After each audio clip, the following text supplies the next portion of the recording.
Okay, we're going to do Chapter 12. It's called Deathwatch.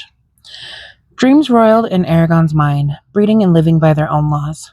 He watched as a group of people on proud horses approached a lonely river. Many had silver hair and carried tall lances. A strange, fair ship waited for them, shining under a bright moon. The figures slowly boarded the vessel. Two of them, taller than the rest, walked arm in arm. Their faces were obscured by cowls, but he could tell that one was a woman. They stood on the deck of the ship and faced the shore. A man stood alone on the pebble beach, the only one who had not boarded the ship. He threw back his head and let out a long, aching cry as it faded. The ship glided down the river. Oh, well, that was stupid. As it faded, the ship glided down the river without a breeze or oars out into the flat, empty land. The vision clouded, but just before it disappeared, Eragon glimpsed two dragons in the sky. Eragon was first aware of the creaking, back and forth, back and forth. The persistent sound made him open his eyes and stare at the underside of a thatched roof. A rough blanket was draped over him, concealing his nakedness. Someone had bandaged his legs and tied a clean rag around his knuckles. He was in a single-room hut. A mortar and pestle sat on a table with bowls and plants. Rows of dried herbs hung from the walls and suffused the air with earthy aromas. At a fireplace, before which sat a rotund woman in a wicker rocking chair, the town healer, Gertrude. Her head lolled, eyes closed. A pair of knitting needles and a ball of wool thread rested in her lap. Though Eragon felt drained of willpower, he made himself sit up. That helped to clear his mind. He sifted through his memories of the last 2 days. His first thought was of Garrow, and his second was of Saphira. I hope she's in a safe place. He tried to contact her, but could not. Wherever she was, it was far from Carvajal. At least Brom got me to Carvajal. I wonder what happened to him. There was all that blood. Gertrude stirred and opened her sparkling eyes. Oh, she said. You're awake. Good. Her voice was rich and warm. How do you feel? Well enough. Where's Garrow? Gertrude dragged the chair close to the bed. Over at Horst's. There wasn't enough room to keep both of you here. And let me tell you, it's kept me on my toes, having to run back and forth, checking to see if the two of you were all right. Eragon swallowed his worries and asked, How is he? There was a long delay as she examined her hands. Not good. He has a fever that refuses to break, and his injuries aren't healing. I have to see him. He tried to get up. Not until you eat, she said sharply, pushing him down. I didn't spend all this time sitting by your side so you can get back up and hurt yourself. Half the skin on your legs was torn off, and your fever broke only last night. Don't worry yourself about Garrow. He'll be fine. He's a tough man. Gertrude hung a kettle over the fire, then began chopping parsnips for soup. How long have I been here? 2 full days. 2 days? That meant his last meal had been 4 mornings ago. Just thinking about it made Eragon feel weak. Saphira's been on her own this entire time. I hope she's all right. The whole town wants to know what happened. They sent men down to your farm and found it destroyed. Eragon nodded. He had expected that. Your barn was burned down. Is that how Garrow was injured? I don't know, said Eragon. I wasn't there when it happened. Well, no matter. I'm sure it'll get all untangled. Gertrude resumed knitting while the soup cooked. That's quite a scar on your palm. He reflexively clenched his hand. Yes. How did you get it? Several possible answers came to mind. He chose the simplest one. I've had it ever since I can remember. I never asked Garrow where it came from. The silence remained unbroken until the soup reached a rolling boil. Gertrude poured it in a bowl and handed it to Eragon with a spoon. He accepted it gratefully and took a cautious sip. It was delicious. When he finished, he asked, Can I visit Garrow now? Gertrude sighed. You're a determined one, aren't you? Well, if you really want to go, I won't stop you. Put on your clothes and we'll go. She turned her back as he struggled into his pants, wincing as they dragged over the bandages, and then slipped on his shirt. Gertrude helped him stand. His legs were weak, but they did not pain him like before. Take a few steps, she commanded, then dryly observed. At least you won't have to crawl there. Outside, a blustery wind blew smoke from the adjacent buildings into their faces. Storm clouds hid the spine and covered the valley while a curtain of snow advanced toward the village, obscuring the foothills. Eragon leaned heavily on Gertrude as they made their way through Carvajal. Horst had built his 2-story house on a hill so he could enjoy a view of the mountains. He had lavished all of his skill on it. The shale roof shadowed a railed balcony that extended from a tall window on the second floor.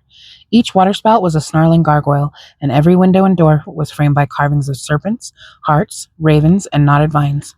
The door was opened by Elaine, Horst's wife, a small, willowy woman with refined features and silky blonde hair pinned into a bun. Her dress was demure and neat, and her movements graceful. Please, come in, she said softly. They stepped over the threshold into a large, well-lit room. a staircase with a polished balustrade carved down to the floor. The walls were the color of honey. Elaine gave Eragon a sad smile, but addressed Gertrude. I was just about to send for you. He isn't doing well. You should see him right away. Elaine, you'll have to herald Eragon up the stairs, Gertrude said, then hurried up them 2 at a time. It's okay. I can do it myself.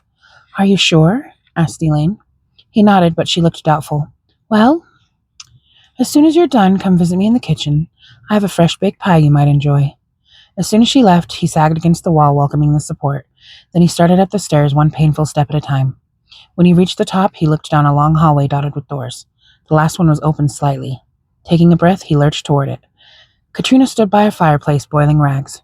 She looked up, murmured a condolence, and then returned to her work. Gertrude stood beside her, grinding herbs for a poultice. A bucket by her feet held snow melting into ice water. Garrow lay on a bed piled high with blankets. Sweat covered his brow, and his eyeballs flickered blindly under their lids. The skin on his face was shrunken like a cadaver's. He was still, save for subtle tremors from his shallow breathing. Eragon touched his uncle's forehead with a feeling of unreality. It burned against his hand. He apprehensively lifted the edge of the blankets and saw that Garrow's many wounds were bound with strips of cloth.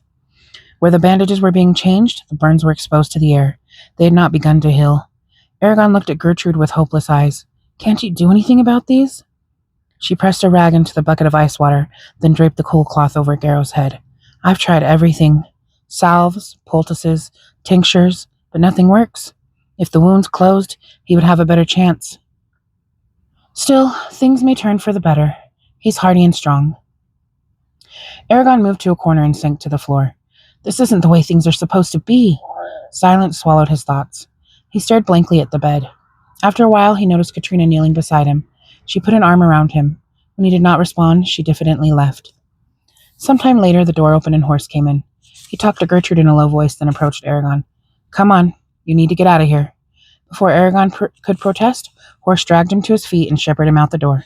I want to stay, he complained. You need a break and fresh air.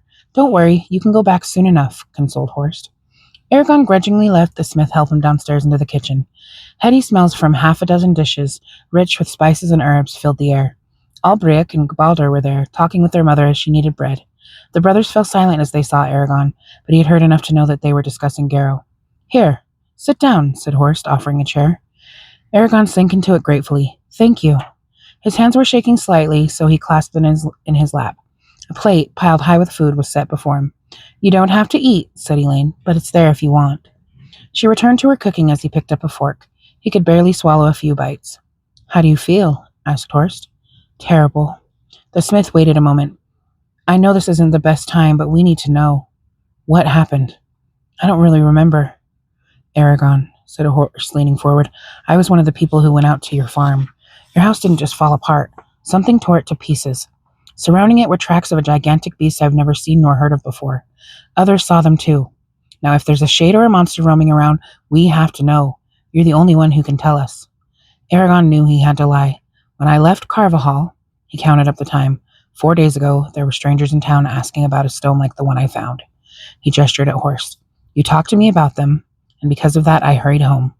All eyes were upon him. He licked his lips.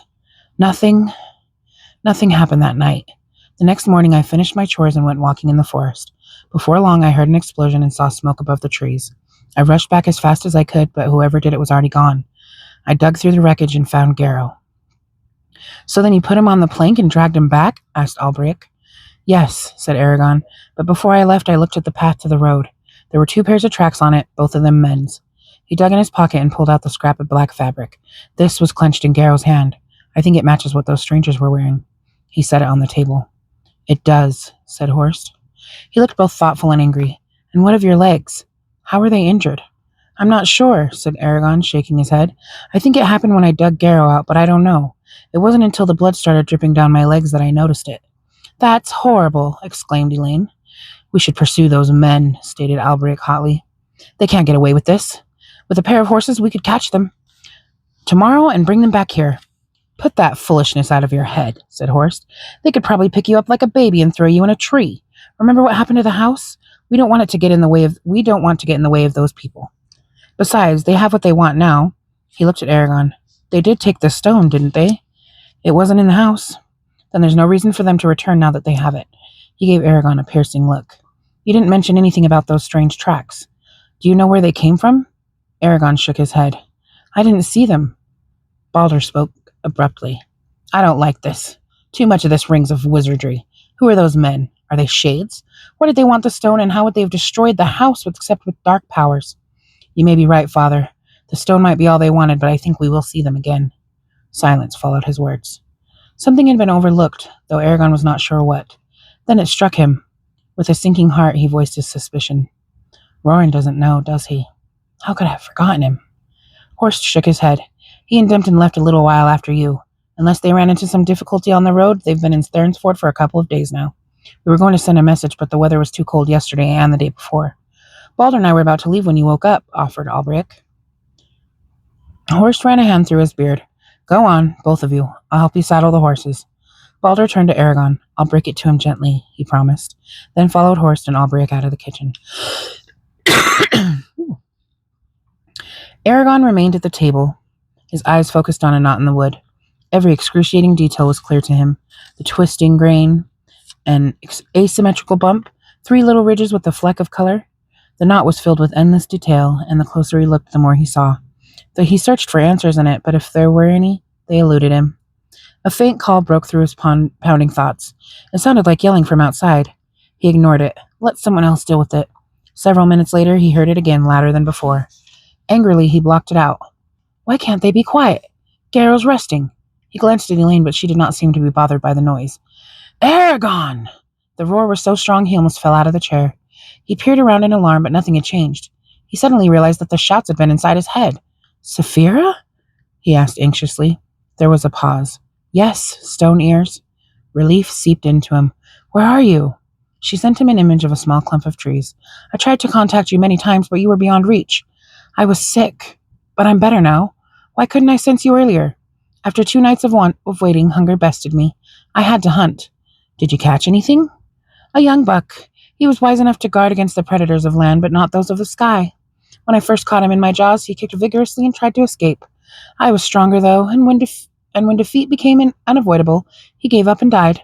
Does Garrow also fight the inevitable? I don't know. He told her the particulars, then said, It'll be a long time, if ever, before we can go home. I won't be able to see you for at least a couple of days. You might as well make yourself comfortable. Unhappily, she said, I will do as you say, but do not take too long. They parted reluctantly. He looked out a window and was surprised to see that the sun had set. Feeling very tired, he limped to Elaine, who was wrapping meat pies with oilcloth. I'm going back to Gertrude's house to sleep, he said. She finished with the packages and asked, Why don't you stay with us? You'll be closer to your uncle and Gertrude can have her bed back. Do you have enough room? He asked, wavering. Of course. She wiped her hands. Come with me, I'll get everything ready. She escorted him upstairs to an empty room. He sat on the edge of the bed. Do you need anything else? She asked. He shook his head. In that case, I'll be downstairs. Call me if you need help. He listened as she descended the stairs. Then he opened the door and slipped down the hallway to Garrow's room. Gertrude gave him a small smile over her darting knitting needles. How is he? Whispered Eragon. Her voice rasped with fatigue. He's weak, but the fever's gone down a little, and some of the burns look better. We'll have to wait and see, but this could mean he'll recover. That lightened Eragon's mood, and he returned to his room.